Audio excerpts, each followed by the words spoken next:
Oh, what the hell is that? Welcome, ladies and gentlemen, to the view from here behind enemy lines. I sent Mike a picture I wanted him to see. This is the clown that the NFL picked to lead the 2026 Super Bowl halftime show. Not only he calls himself Bad Bunny, he doesn't even sing in English, and he hates America. He's just a scumbag. And this is the guy that the NFL wants. Damn it, can't see it. Wants to represent him. Look up Bad Bunny. He basically looks like Prince in drag. Yes, without the curly hair. Yeah, he looks stupid. He does look stupid. Speaking of stupid, I've seen so much crap around today. Pete Hegseth is demanding now. You're a liar and an idiot. Thank you. Pete Hegseth. Wait, quiet. I had to answer this creep on. What's it got to do with me? I had to answer this creep who just texted me saying it was bullshit what I said. Yeah, but anyway. Anyway, Pete Hegseth. My head wanted to explode. Okay, quiet. Pete Hegseth is now insisting that all people in the military have to be fit enough to be able to do battle. So they have to have the same standards regardless of sex. And regardless of whether they're an enlisted man or an officer, including generals. That's correct. I'm sure that the test for generals is not going to be as rigorous as for the grunts, but they will still have to be in shape. He doesn't want to see pot-bellied generals walking around, and he's right. Who the hell wants to see a leader on the battlefield telling his men to go forward? While he's got this huge belly hanging over his belt, and maybe even eating a pizza or something or chalupa.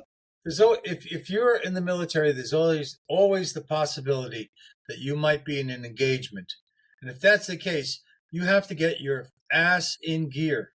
It's that simple. Yeah, you have to defend yourself as well as your fellow soldiers. Or at least be able to run to get to wherever it is you have to. At the very least, yeah. These guys, all they can do is if they're on the hill, maybe they can fall down and roll down the hill. Well, what about our favorite trans? What was it, Admiral whatever? Oh, the Admiral Beech from Pennsylvania, right? The Surgeon General. Yeah. I forget his name. They said that he and Millie were poking each other. Yeah. Millie's the guy that who the hell quoted Millie the other day? Nobody. Saying that Millie was saying something bad about Hegseth. Well, that's understandable since he's an asshole. Yeah. He gives fags a bad name. Really does. Oh, I saw not nearly enough to be a homosexual. I saw a video today by an angry lesbian. She's very angry because she said she bought into all the leftist bullshit for so long, and she's pissed off. And she's got a nose ring, she got colored hair, but she says she sees through the bullshit now, right? And she was calling out the left like crazy, which proves, and she says that not all lesbians, not all gays are lefties. But they are. It's just like blacks. They try and tell you, "Oh, you're not black if you're a Democrat. If you're not a Democrat, you're not black if you don't vote for Joe Biden." Who the hell are these people to tell you what you are, what you aren't? Skin color means nothing. Regarding your political affiliations or beliefs. It does in the Biden administration. Oh, yeah. The asshole administration. The Biden regime. It was not an administration. It was administered by Obama and others. Look. Yes, that's right. We have a guest coming on in a couple of weeks, and our guest owns this company, Atlas. Look at that. Enough to send 20 grams of protein. 20 grams of protein. Amazing. And 1 gram of sugar and 0 grams of trans fats. Seed oil. Zero seed oils. Yes. Right. So here's the thing. The one that I have here is peanut butter chocolate chip. So she sent it to us. What? Chocolate chip? Yeah, peanut butter chocolate chip. I got peanut butter. I would have preferred the chocolate chip. No, this is peanut butter chocolate chip. Oh, it is peanut butter chocolate chip. Oh, I didn't see it. I opened it a little while ago and I put it on the counter. Right. Well, here's if you would let me make my point. Make your point. I do not digest peanut very well. So I wanted to see how I would respond to this. Hours ago, I ate one of the bars, expecting to have what my normal response with peanuts, which is burping, agita, which is, Heartburn. Heartburn. No, none of that stuff. And then to see that it's 20 grams of protein. This thing weighs a ton. If you drop one of these bars on your foot, you'll break your toe. So I would say that if I was to use these, that would be for like backpacking. Because I think 2 or 3 of these, that's lunch. Yeah. 20 grams of protein that's a lot. Is what they recommend you take when you have a protein shake after the gym. Okay. So, you can go to the gym, work out, and have one of these as you're walking home. These things, this box is heavy, though. I picked it up and I couldn't believe it. Most of the time when you pick up these protein bars and stuff, they don't weigh anything. Yeah, they're kind of like really dense. I'm impressed. Yeah, well, we're going to find out more about Atlas products when he comes in on I believe it's October 22nd, we're going to be talking to him. Just before Christmas? No, just before Halloween. No, it is still before Christmas. Not just before. I think it's just to say that it's tomorrow, October 1st. It's less than 60 days just before. No, October 1st is just before Christmas then, according to your... That's correct. All right, well, since you have Thanksgiving. No concept of time or anything else, I don't like the lighting in here today. It's worse than ever. You always complain about the lighting and nobody cares. No, I care. Right. Which means nobody cares. Well washed out. My hair is disappearing into the blinds. So basically the reason why we're doing this podcast a day early is because I was in the car and I could not stand listening to Roy's ranting about this new information that he's gotten, that he's really PO'd about. And what's even worse is I confirmed a lot of it. Look, the information it's just a whole overload of bullshit that the left is putting out there on social media, man. I can't even point to any one thing. I can scroll down and read them out if you want. I'm talking about your declaration that these events have significant reiterations throughout time. That's something else. That was something I heard. That's the thing that we're talking about on the Roseanne show. This one fellow who used to be an atheist, he's now a rabbi, but he's a Messianic Jew. In other words, he believes in Jesus Christ as Savior. You're an ass. Anyway, he has written 10 books, and they have to deal with biblical prophecy and what he sees coming through now. But the interesting part about this book he just wrote, Avatar, is he relates to what happened, I don't know how many centuries ago, and the timeline is there's 50 years between this and that, 22 years between this and that, 14 years.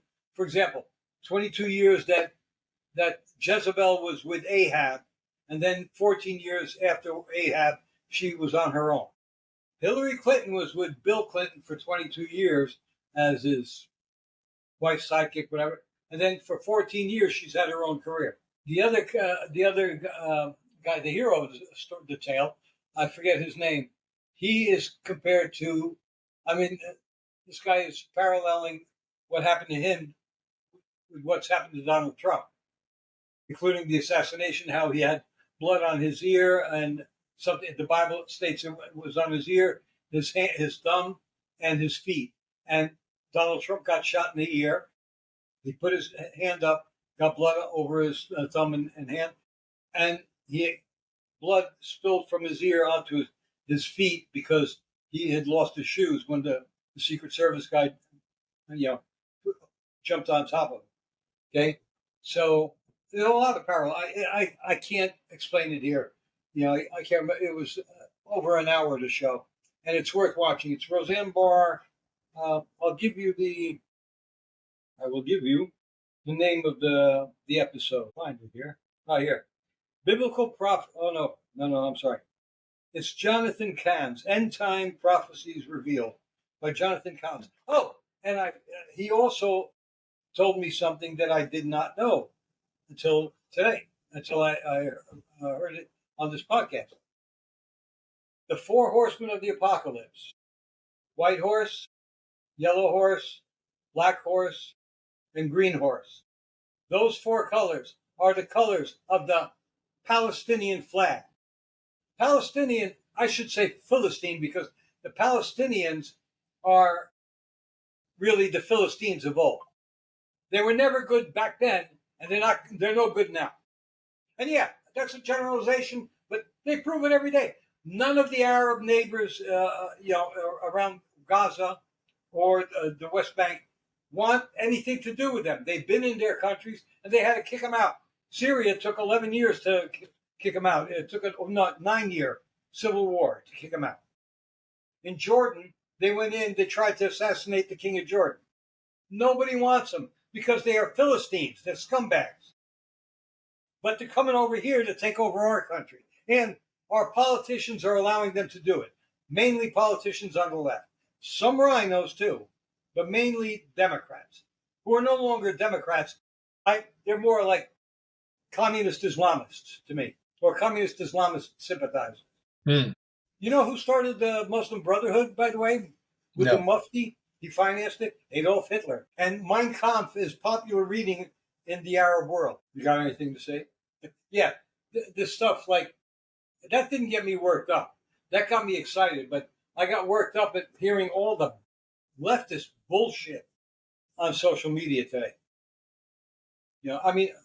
If we were in a room with these people, I would have been in a half a dozen fights today. Okay. Yeah, the thing is, crazy has all kinds of ways of talking. So the thing is that you have these people that have been mobilized to basically be contra to whatever it is that the Trump administration and its supporters are for. I mean, we had that assault on the Church of Latter-day Saints, otherwise known as the Mormon Church. People were slaughtered there.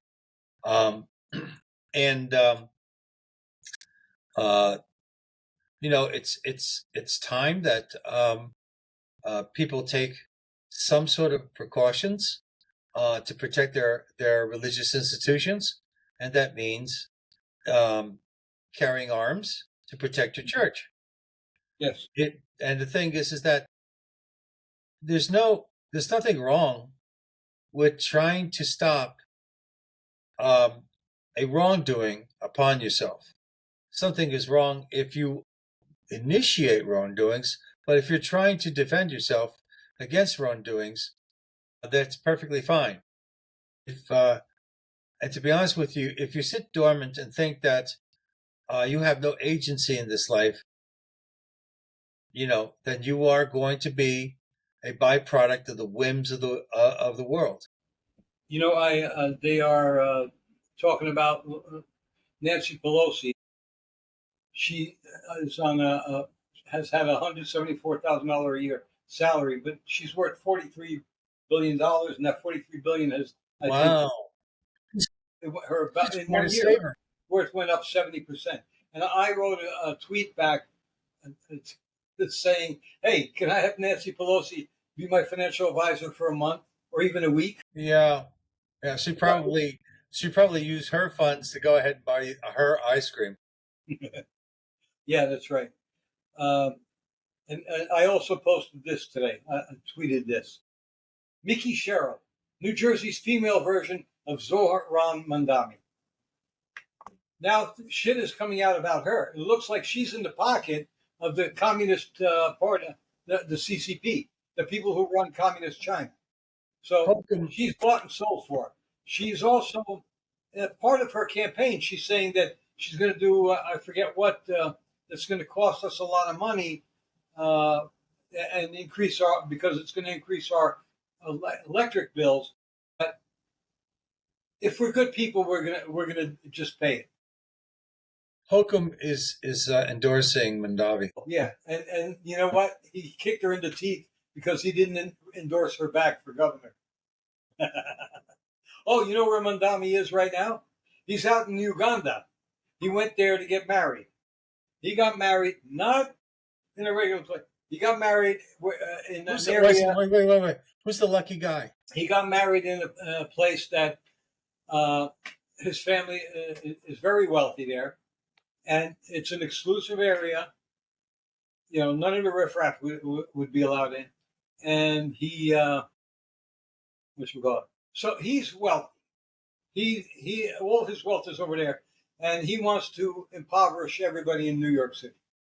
Okay, he wants to tax the rich and so forth. He's not going to be taxed because he doesn't have any of his fortune here. All right, but that hypocrite is over there, living it up in Uganda. Meanwhile, Uganda has a 16.1%, I think, poverty rate. Okay, but Uganda, he thinks, is the best place in the world. Why don't you go? Why don't you live there? You got it made there. Why are you over here? You're over here as part of the Muslim Brotherhood's plan to Islamicize the United States so that you can then Islamicize the entire world. All I have to say to that is, fuck you. There will be a lot of dead bodies in the streets once this shit starts. And they're talking about Al Qaeda, the sleeper cells that Joe Biden let in to the country the past 4 years, are planning something. They estimate there's about 1,000 Al Qaeda operatives in the country. They're probably not going to act alone because you've got the Chinese, you've got the Russians, you've got other bad actors who've got troops here, Iranians, okay? Even Afghans, I'm sure. And then you also have all of these drug cartels. They're more than happy to help out. Yeah, so people some people are saying just be careful, head on a swivel, get ready to protect yourself because we don't know what's happening. Then there's been talk lately that the government has warned that we may have an attack on our electrical grid that is going to knock out our communications and our lights and all that. It's going to knock out the grid for 3 days. I saw one guy ask, wait a minute, if we know this is going to happen and it's going to take 3 days to get it back up and running, why don't we do something to prevent that or to reduce the time that it takes to come back on? Okay?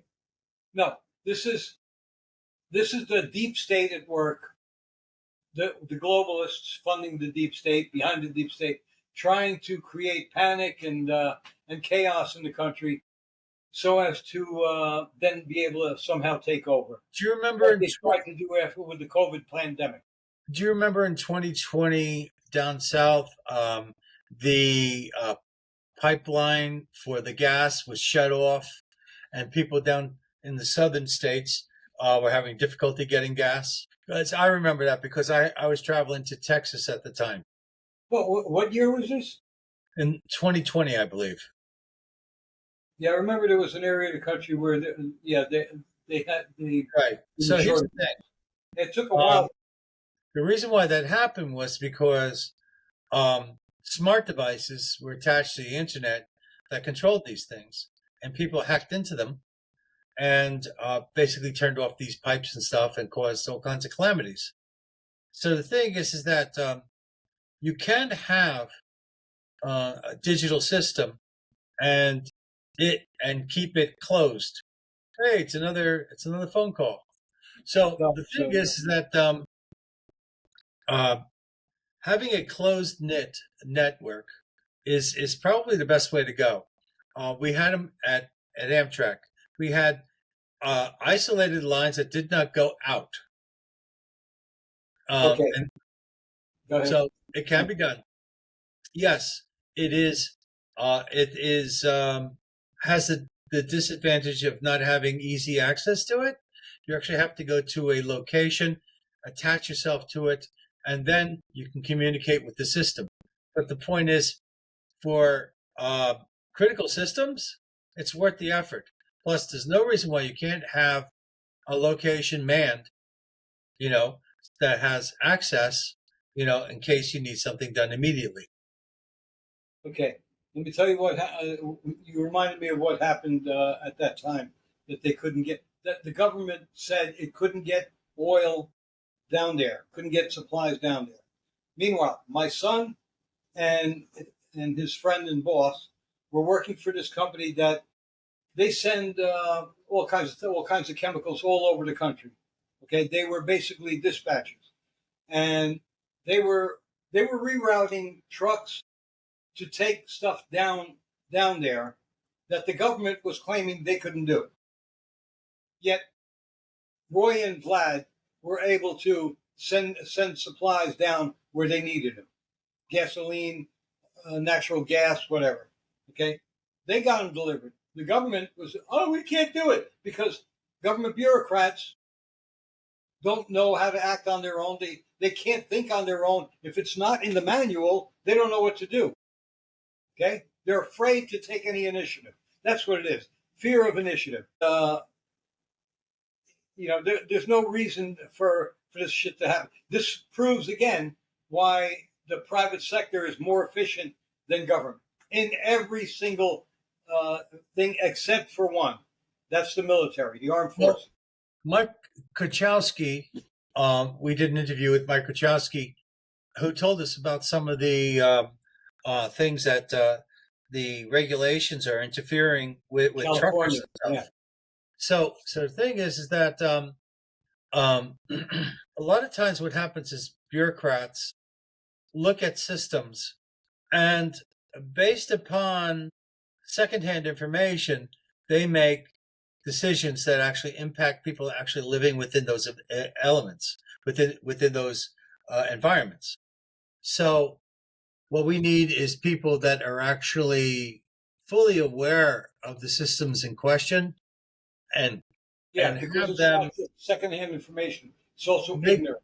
Make recommendations as to what legislation should be considered, and then the legislature should turn it into legalese. One of the reasons that, and this is recognized by other countries, and they recognized it in World War II too. Like Germans, if their commanding officers were killed, or French, their commanding officers were, in the field were killed out of commission, they didn't do anything on their own until they received orders. In the American troops, the captain dies, the lieutenant takes over. The lieutenant gets killed, sergeant takes over. Sergeant's gone, the next corporal takes over. But somebody was always saying, we got to do something, and we do it. And this is why you have to add. Here's something that you have to add to that. You have to understand, in the German army, there were many more officers per enlisted man, whereas in the United States, we had less officers. So, because it was understood that the individual soldier had to be had to have initiative. So, and that would come down to the sergeants. Well, that's part of the American character. The individuality of Americans is unique throughout the world. I don't care what the Europeans say. Oh, no, bullshit. Look, the people out in Afghanistan, even French soldiers, they said if they knew Americans had been called, they were out in Iraq or Afghanistan, and if they were in trouble and they knew an American unit was coming to their rescue, they felt a lot better than if anybody else. The Germans had the German organization had its strength in the sense that the officers were very well trained. They were very well educated when it came to strategy. So it wasn't that, yes. Well, that's yes. So anyway, the thing is that yes, I know the difference, but the point is that they were they could dissect a situation faster than a guy who just got a battlefield promotion. You know what I mean? It's like if you went to school for a couple of years to learn battle tactics and stuff versus just having some personal experiences. The officer should be able to come up with superior tactics. I'm not saying that he will. I'm saying the odds are better for them, and also there was more of them. So yes, I think you could argue both sides, but the fact of the matter is that I of course I'm kind of prejudiced. I'm very pro-American when it comes to that stuff, and I think the Brits had quite a few officers too. Yeah, they were also more chain of command, but they were a little more like us than, for example, the French or the Italians or whoever, or the Germans. And the other thing you forget is American soldiers had more adaptability. They were able to adapt to changing conditions quicker than people who were waiting for orders. You might say, "Oh, I got to do this. I got to go over there, but I can't leave my post until I'm ordered to." But the Americans, but here's the thing: if you have more officers, you don't have to wait for orders. They're there. But if the officers are killed, that would be, first of all, if all of the officers are killed in a German group, right? Then that means that this section is probably wiped out anyway. Whereas you could have, let's say, a handful of officers in an American group, and they could be in the HQ, and boom, it's gone. Whereas it's less likely to happen with the Germans. But here's the thing: the Germans proved themselves militarily. They just simply, but they were the problem. Their biggest enemy was Adolf Hitler's arrogance, and the German generals on their own would have conquered Europe. Yes, Hitler was known to have solid strategic views, but I think his generals were far superior, and he should have let them run the show. He was very egocentric. His hubris destroyed him. Thank goodness. But anyway, okay, you can have, say, every company has a couple of officers, but you get one company to lose its officer, they have to wait.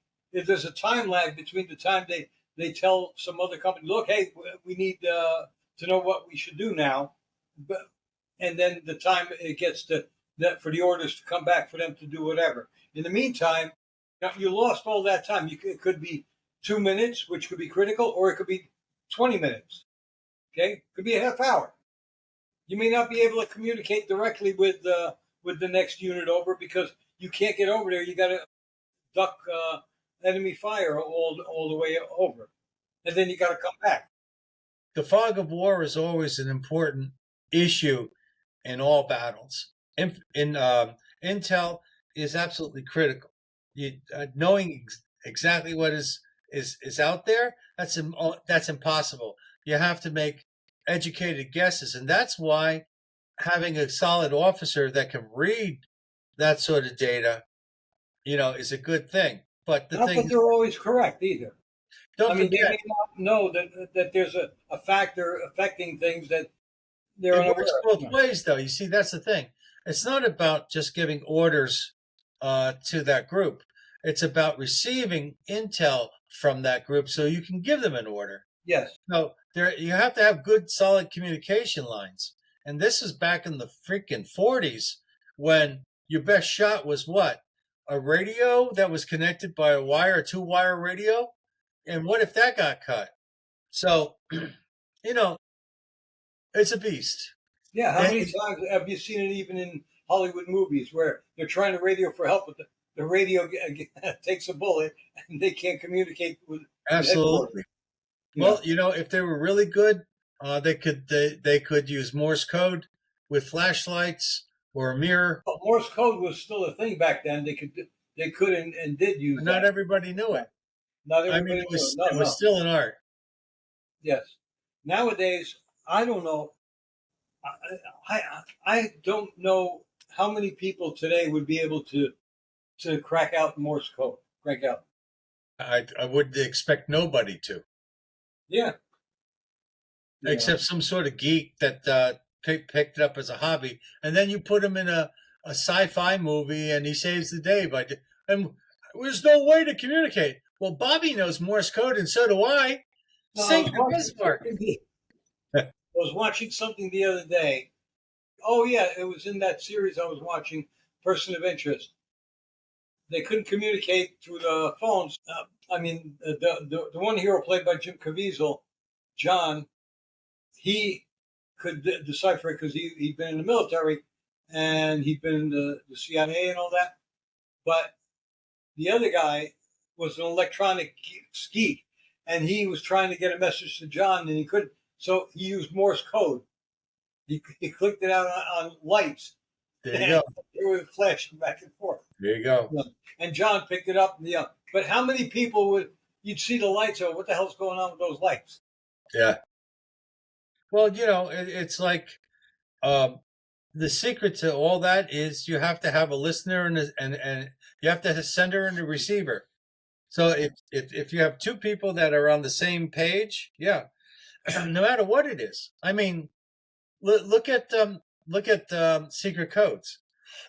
You could go ahead and pick two books, and basically, if you want to send somebody a code, if you both have a copy of the book, page number, word number, letter number, and that's your letter.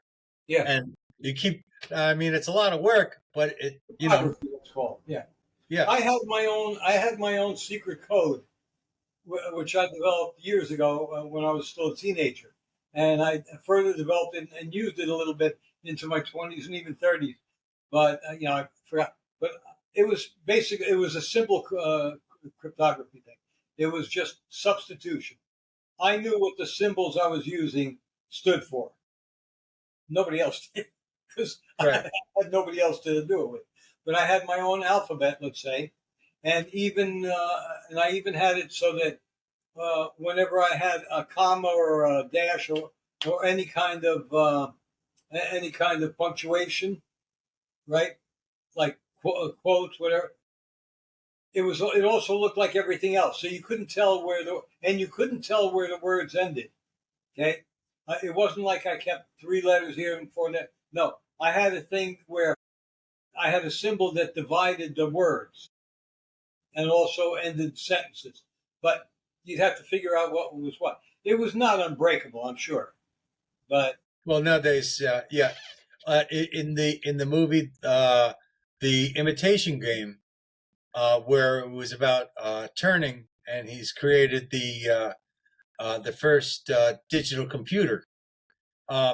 When he discovered that every single message ended in Heil Hitler, he was able to go to the very end, see how that was being created, and invert it, because he would know all these letters. The H means this, the A is this. Yeah, that's right. And so he was able to go ahead and find words. The computer did it. Cool. But and that's how he broke the Enigma machine. But that was a great movie. That was early in the war too. We also cracked the Japanese code too at one point, but they couldn't let on. They had to let certain things, bad things, happen because they didn't want them to know that hey, they got our code. Yeah, then they create a new code, and then you're screwed. So certain targets would be allowed to be hit. Yeah. Turning had the same problem, and the people in the organization, that the group that he was in, they were having emotional problems because they knew that some people were dying, and they could have stopped it, and they didn't, because the bigger picture. Yeah, you had to sacrifice for the greater good. I hate that phrase, for the greater good. Well, you may hate it, but you understand it's true. It's better to lose half a dozen or a dozen people than to lose thousands. Right, unless the dozen people are more important than the thousands. Yeah, that's true. For example, if I was at stake, you should let me know. Well, yeah, or George Clooney was in the group. I can't let George Clooney die, even though he's an asshole politically. He's too good. Got to keep him. The reason why I say that is I just finished watching minutes ago Ocean's 11, which is basically a good remake. It was silly as shit. It was. Of course, they're all silly as shit. Yeah, it was fun. It was fun. It was fun. That's what I should say. It was great to see so many faces. I mean, Rob Reiner was in it. I just don't like Julia Roberts in anything. Nothing. I can't stand her. Oh, by the way, I saw Nicole Kidman is getting divorced, so that means I've got my chance now. Oh, and you going to marry Tom Cruise? No, he's already divorced from her. Yeah, well, Nicole Kidman still looks the same as she did 20, 30 years ago. Wow. She's gorgeous. And she's 6'1". That works for me. Nicole, if you're out there, I love you. The motorboat just by walking up to her. Yeah. And let me tell you something. With your money, there would be no problems. No, but I've had a terrible crush on her. And every time when I see her, the only thing I didn't like her in was Eyes Wide Shut. I hated that movie. But everything else, she was fantastic. They say that movie was too close to the truth, to what the elites do. Which explains why it really sucked. That was why Kubrick had that auto accident on his way home. Yeah, sure. So the thing is... Also, Kubrick is said to be the one who, if we didn't go to the moon, is the one who directed the moon walks and stuff. Yeah, well, here's the greatest argument against that bullshit. If we didn't go to the moon, the other countries, which are also equally, they would have said it too. They would have called us out. They go, look, there's nobody there. Look, we're zooming in. No, I know. There's a lot of it's. That was brought up on the even with what's his name? Oh my God, Charlie Kirk's assassination. Listen, yeah. First of all, they said the two guys signaled. One guy put his hand on his head. All right, that guy turns out. I heard him on a podcast. He's a good friend and mentor of Charlie. He's a pastor himself, and he adjusted his hat. That was it. It was not a signal, but that was him. That they were trying to say was an agent. And the other guy who went like this. He's the bodyguard who's always standing there, and whenever Charlie Kirk would do his show. The thing is that the opposition to Charlie Kirk is going to create whatever foolishness to basically muddy the whole thing. You know that his assassination result in Erica Kirk taking over. They received 35,000 requests to start chapters of Turning Point USA in colleges across the country. Actually, also, the number of people going to churches have significantly increased. Yes. To the point where people are discovering this without even counting heads. They're just like, where did all these people come from? Yeah, that's one thing that on the Roseanne podcast with Jonathan Cahn, that's his name, Cahn. That's one thing they talked about where we started going downhill ever since the country kind of turned away from God. I mean, we were never a religious country like Saudi Arabia is religious in the Islamic sense, but we were very religious. I mean, churches were filled, and remember, churches were a way. I mean, you go out west or in the Midwest or whatever, you have all these farms. You might live miles away from or a mile away from your closest neighbor. On Sundays, everybody got together at church. That was the community. You got together, at church. You were there a couple hours, then you went out and you were You were in the town square at the gazebo. You had music and so forth. And people socialized, right? And they relaxed from their 6 days of hard work at the farm or the ranch or whatever. When I was a kid, my father never went to church. Okay. My father stopped going to church a long time ago, but he would go every holiday with us, of course. No, the only time you might see him in church is if there was a wedding or something. So anyway, remember, my father was working. My father didn't go to church. Those first 10 years. So the thing is that, you know, I didn't want to go to church either, you know, but my mother insisted. Okay. But once I got the communion thing in and I was old enough, I said, I don't want to go to church anymore. So that was that for a while. But then when I was about, I think, 17, my friend Guido, yes, I knew somebody named Guido. My friend Guido said, hey, I'm going to go to the Protestant church. You want to come with me? I said, why the hell would I want to go to the Protestant church?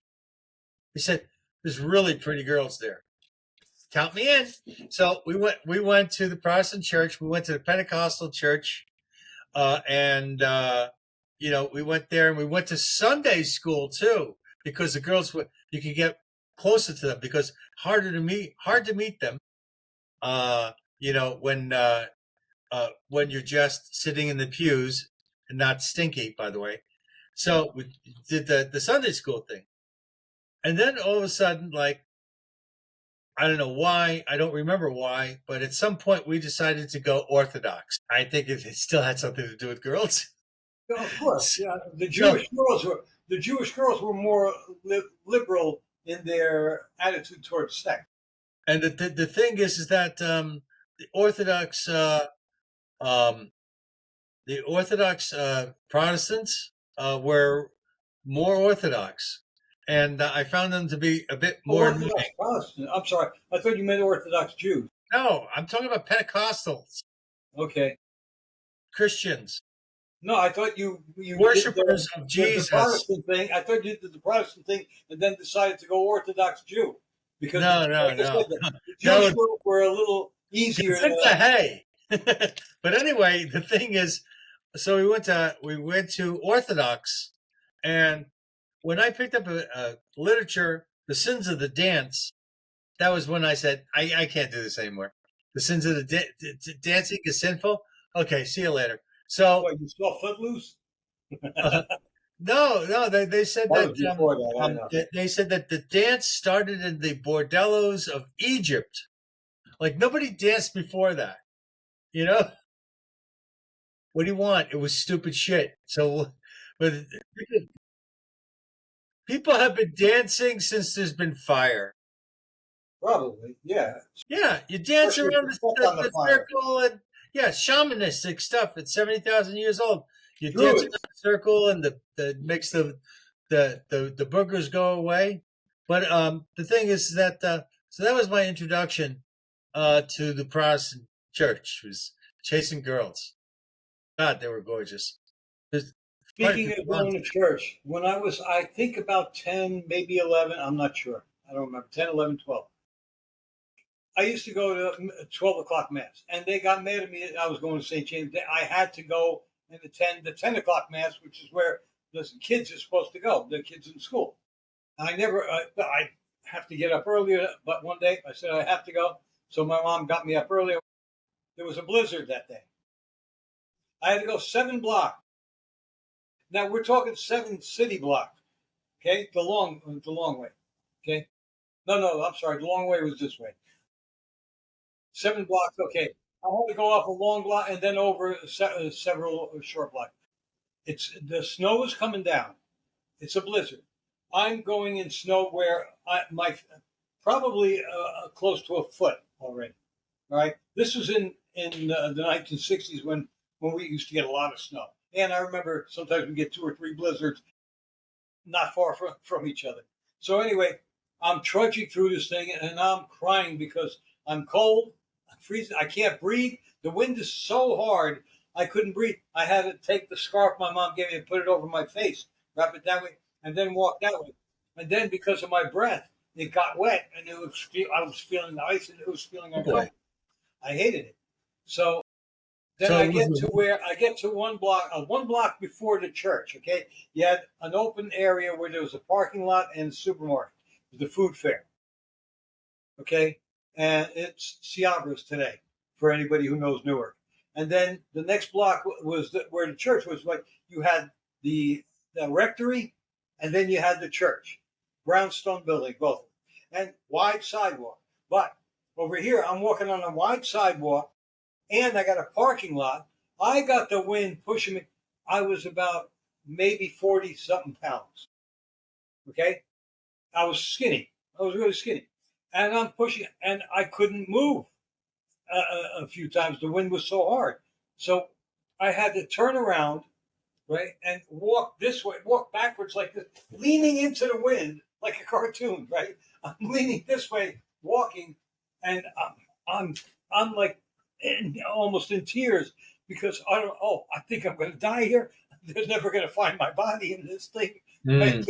Yeah, 10 or 11-year-old kid, you're just like, oh God, how can I ever get through this? And it took me forever.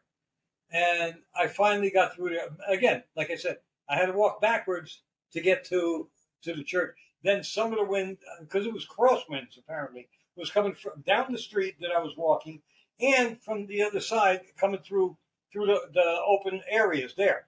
So I was getting hit with a double whammy and strong winds. So I get over to the rectory.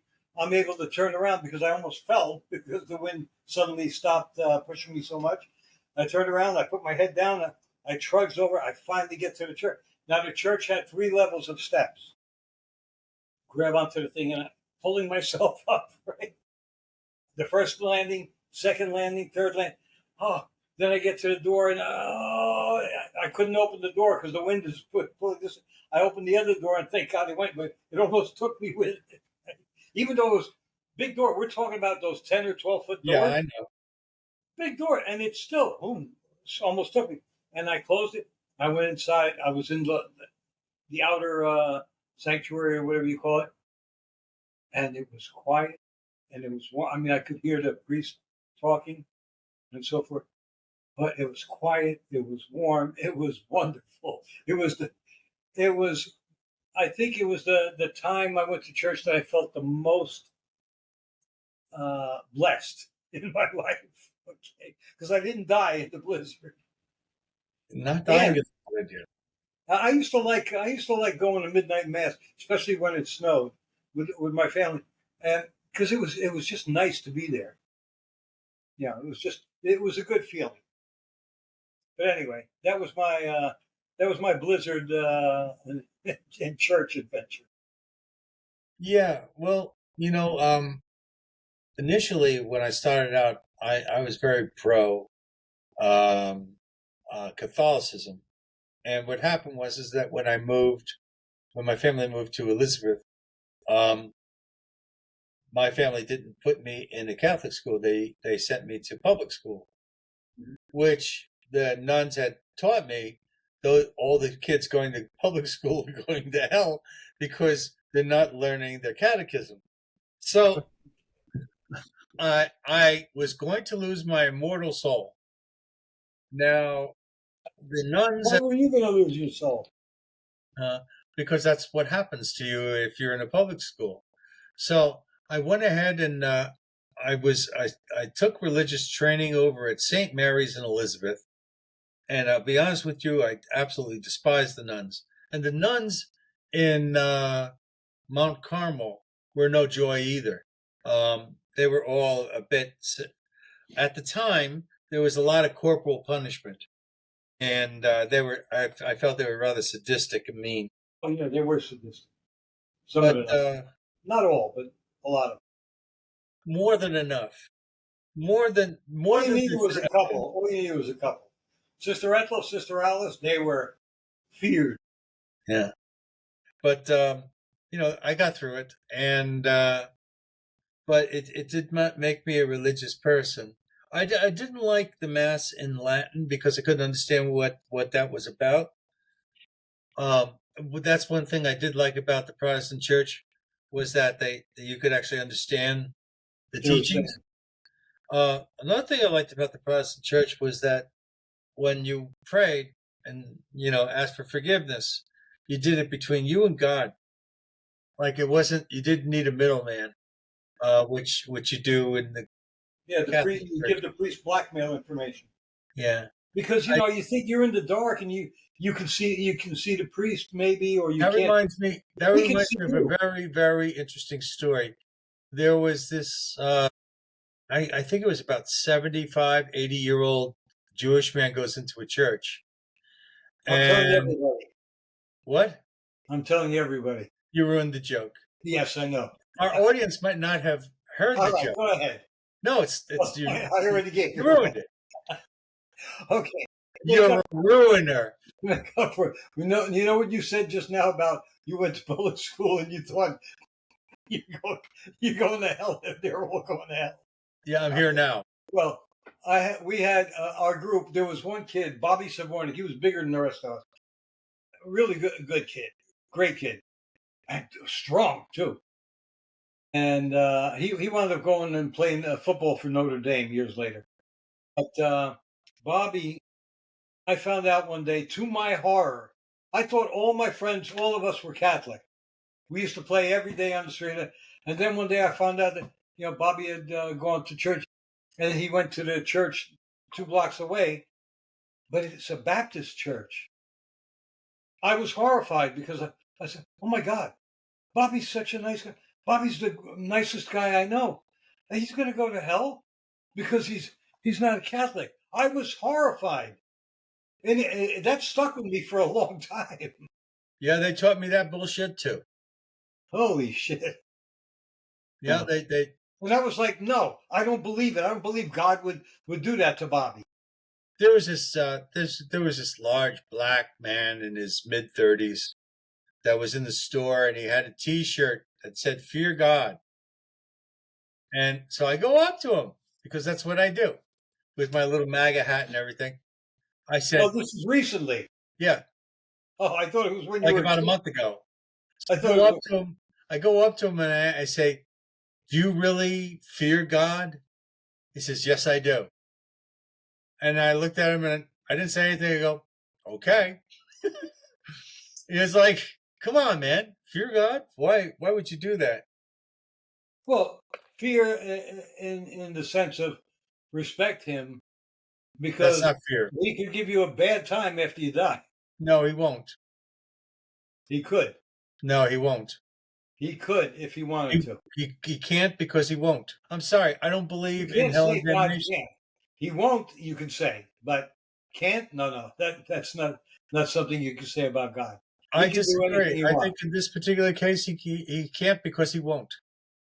In other words, his capacity to be able to do something, he can in himself. He does. You don't think God has the power to say no to himself? Yeah, to himself. Yeah. There you go. Done. End of statement. But it's not can't. Yes, it is. If he says no to himself, he can't. The question proves it. He can say no to himself. He can. He can't not say no to himself. He can. No, he can say no. All right. I don't believe in a vengeful God. I think that's bullshit. Hey, did you see that they are all over the world, in England, some places here in the U.S. and all, California, I think. They're trying to. Bill Gates is involved in this shit too. They're trying to do away with CO2 because it's causing warming. First off, CO2 is the basis of life. Without CO2, you won't have plant life, you won't have animal life, because the plants take in all the CO2 and breathe out oxygen, and we, the animals, breathe in the oxygen and expel CO2 so that the trees can breathe. It's a symbiotic relationship. Okay. Well, I think on a similar note, I think we all should stick balloons up our ass so this way when we fart, the methane doesn't go anywhere. Cows have been around a long time, okay? And other animals. You're going to tell, I was just thinking of this last night, actually. It's funny. You don't think other animals fart? I was going to ask Grok, and I didn't get to do it. I think monkeys fart, leopards fart, tigers fart. Everybody farts. Are you talking about flatulation? Yes, flatulation. Okay. Don't you think that all animals have flatulence? Well, I could understand the digestive tract generating gases because there's certain substances that don't fully digest, so they're going to go into a like a not a rot, but a like a what is it when you distill something? Anyway, yeah, it's so what it's like. Yeah, but what I'm saying is, so what? Exactly. It's not hurting us. Now, the CO2, the result of CO2 is we get a greener Earth. Okay? Because the more CO2, the more plants. There are places, somebody was mentioning the other day, that there are places there are deserts around the world that in some spots are starting to get green because of the excess CO2 that might be produced these days. So it's not a bad thing. Now, the opposite of that would, if you did away with the CO2, somebody said, then you could get into a situation where you got like 10 or 12,000 years ago, where you have an ice age and you'll get all these glaciers coming from the north, moving down, pushing everything in front of them slowly, slowly, slowly, maybe a foot or two a year, but destroying everything in front of them. Less agriculture, less plants, less animals because they can't feed themselves either. It has nothing to do with CO2 and everything to do with business. If you create the idea in the minds of the people that CO2 is a problem, then you have to create the technology in order to go ahead and manage it. And who's Yes, going to make the it's a money technology? grab. Who's going It's to a make the money grab. technology? That asshole. Yeah, So but the thing is that I think I think you know I mean they proved that the windmill thing doesn't work because it produces more harm than it does good overall. It kills yeah, and birds. you know how big those Yeah. blades are? 25 feet long each.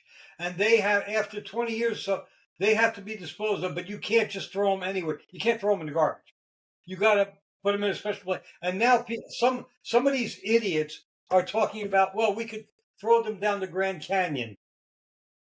No. It's real simple. What you do is you take them apart, and you make hamburger places where people go underneath the big blade. Call it. That's the name of the hamburger place. Blade The blade. burger. The blade. Blade burger.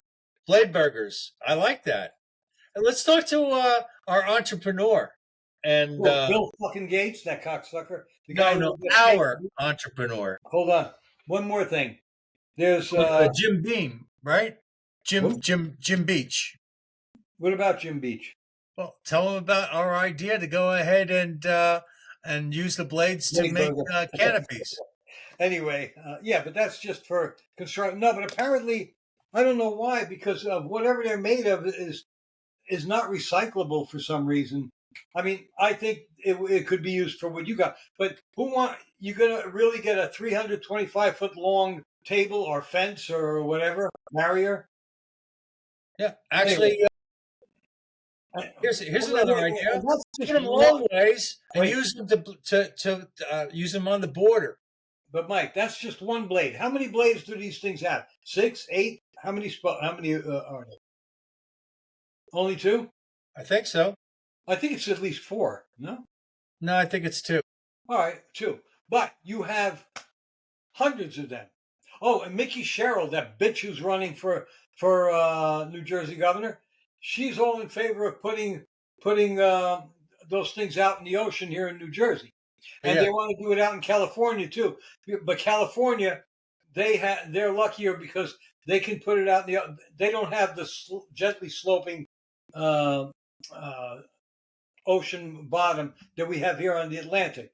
Over there, it's down 40 feet or whatever it is, but they're going to have to put cement platforms, anchor them down on the ground into the earth underneath the ocean, then have those damn things. You get hurricanes or something, or a typhoon over there that knocks them down. Then what? Okay, I mean it's a danger. Meanwhile, you're killing whales when you have them offshore. Whales have been killed because they are attracted by the noise and they get chopped up. And we're supposed to be saving the whales. These environmentalists And they call themselves environmentalists, but they're killing whales. They're killing birds. They're killing bald eagles. Okay? You're killing me. What? You're killing me. The thing is that a lot of this optimistic technology doesn't work, and it took off because people people are easy to fool when it comes to well wishing. They want to believe that there's a way of getting energy for nothing. They want to believe that. Physics teaches us that everything has a price. Look at the EVs, the electric car. Most charging stations for electric cars are fueled by diesel generators. So you're on the road, you're traveling, and you find a place, and maybe you have to stop. You have to recharge your car because the next recharging station is 200 miles down the road, and you're already down to 15 miles, so you have to wait. You get there, but all 12 pumps or 20 even, are full. So you got to wait an hour. Then you put your car there. You're there another hour, and then you get going. But those things are being fueled by. I saw it one time, not too far away from here, where I heard a noise, and I went around behind the wall, and there's a diesel generator. I thought it was a gas generator. It was a diesel generator making noise, and it was charging up the charging station. EV stands for electronic vehicle, right? Now, the thing is, what you're talking about is cars. But if you haven't noticed, the electronic bicycles and scooters are all over the place. People are getting around with those. With lithium batteries. Kids, what? With lithium batteries. Well, it matters because it's a danger. If they go set on fire, you're screwed. You can't put that out without special. If your tires set on fire, it's a bad day. But the point is that they are using them, and they're not using charging stations. They're going home to plug them in, or to go to their friend's house and plug into their wall. So, I think that part of the idea seems to be working. Unfortunately, the people that use these scooters and electric bikes, a lot of times they create traffic hazards, and that's a real problem. I think it's more of a problem when one of those lithium batteries catches fire and you just can't put it out. You have to let it burn. How often does that happen? It happens pretty often. I think it happened here on the Parkway, right off my exit, not too long ago, because I saw flames and so forth, and they were there for hours. They didn't put out the fire right away. It had to be an electric vehicle.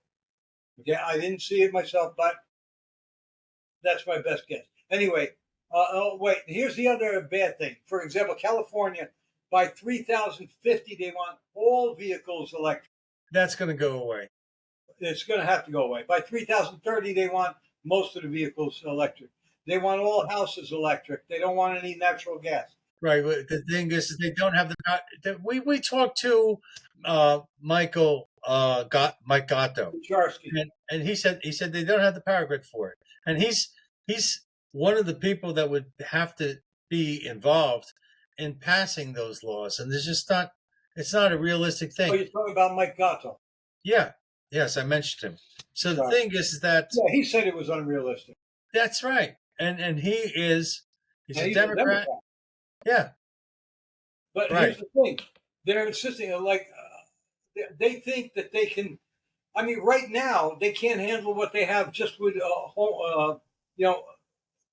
keeping electricity in your home. They have rolling brownouts all over California. He mentioned that. He said the power grid cannot handle the usage. They need more electric generators floating around. I think they need nuclear plants. Wait. Here's another thing. They need nuclear plants. That's what the best thing. But you know what California wants? They want Idaho to put up wind farms close to the California border, and they want Texas to build wind farms close to the California border, and then they want to get their electricity from those wind farms. But what happens when you get a week like power, And when Texas was in a jam and they needed power, and they asked California for power and such, they didn't give it to them. Why should Texas give it to them? I mean, either we're working together or not. But then your your energy costs go through the roof. Well, already my energy costs here in New Jersey, my bill went from $30-$40. It went up to $74 last month. I did have the air conditioning on for 2 weeks most of the day because it was too hot and humid. Yeah, I don't use air conditioning. But I don't use air conditioning all the time. I prefer having the windows open. I can still be comfortable in here up to when it's 80, even 81. If it's not humid, I'm okay. But if I start sweating, I got to put it on. I don't use air conditioning, and I do not put it. It's not a question of me not using it much. I don't use it at all. Right. I don't have an air conditioner hooked up to my window, and I didn't use it all summer. And the only time when I turned the air conditioner on in my car was when I was going through, let's say, getting my car washed, because you got to close up the windows. It gets pretty hot pretty fast. Or if I needed to talk to somebody on the phone while I was driving. Yeah, because when you're talking to me and you're on the phone, I hear like, I hear cars. That's because I like to drive with the windows open. I understand. That's not. No, I know.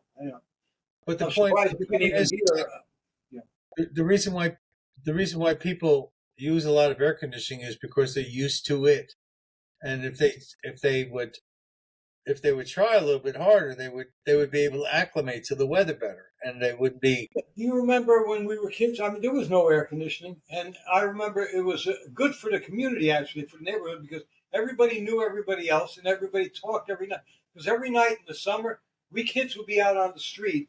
It could be 9 o'clock, in the summer, especially 9 o'clock at night, because you don't have to go to school, and you're running around the streets playing. The adults are all over the place. There was no danger. Okay. You have a fan does a good job. Yeah, but everybody was outside because even though it was hot and humid, it was better to be outside on the porches.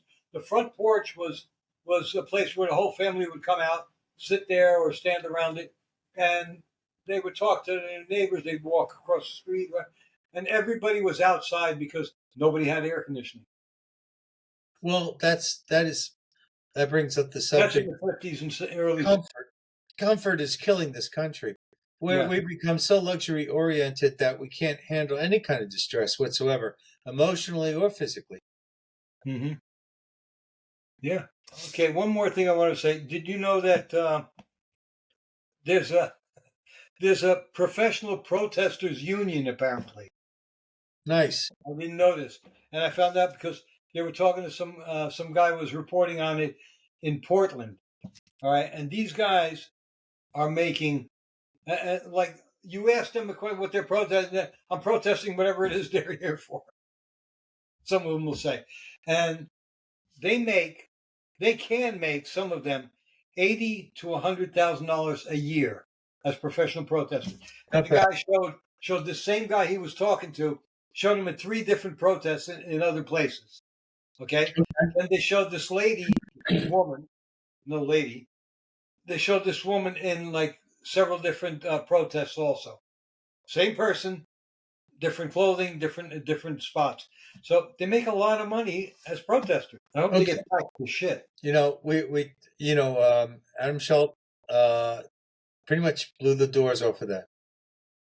Adam Schwartz. Schwartz, not Schwartz. Anyway, he's the man who turned down $2 million offer to get leftist protesters for I forget what event. Yeah, it doesn't matter. He didn't take the money because he started something. I mean, I like what he did. Where I really love the story about that guy from the family was coming from Europe, so they hired people to make believe they were his family and they were well to do, so that the people from Europe would think, okay, their daughter's marrying somebody on our level. Right. So that was cool. I like the idea that you could hire them to make it make believe that you're an important person. You're walking down the streets of New York City, and you got people asking you questions. All this stuff. Yeah, you got guys with the little things coming out of their ear. Right. And then you got people coming up and asking for an autograph. I watch all your films. Now that's that's money well spent. Yeah, no, it's true. What was the other thing he did? Yeah. Well, that was the wedding he did. There was something else he did. I forget what it was. Anyway, okay. I think that's good. I think we're good for tonight. We've gone over an hour already, and we really discussed nothing, but we discussed a lot. It was an intense conversation about nothing in particular. Yes. We're like the Seinfeld sitcom. It's a show about nothing. Except we don't make as much money. Nowhere near. I think we're good for 24 cents on this one, though. Okay, folks, we're going to say goodnight here. Thank you for coming. I hope you enjoyed this episode of The View from Here, Behind Enemy Lines. And we will see you next time on The View from Here. He's really annoying. Hello. Oh, that reminds me, what was it? Zachary. Remember Zachary? No. The horror guy? He used to... No, I don't remember. Late at night? No. Nope. Never mind. I do remember Zachary. Yeah. Okay. Well, good night, folks. Won't waste any more of your time.